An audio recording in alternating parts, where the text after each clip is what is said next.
Hi there, this is DIY DSP, and I just got a notification from somebody named Poorfunk who asked me if I'd gotten my Elektron Machinedrum working again. And I have two pieces of good news for you. First, not only did I get it working, but second, this is my new Linux editing computer. I was able to make a video showing exactly how I did it.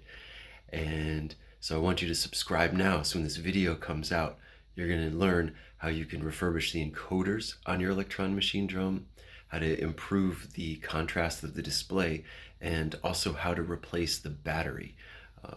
A dead or low battery can make it so it doesn't boot properly.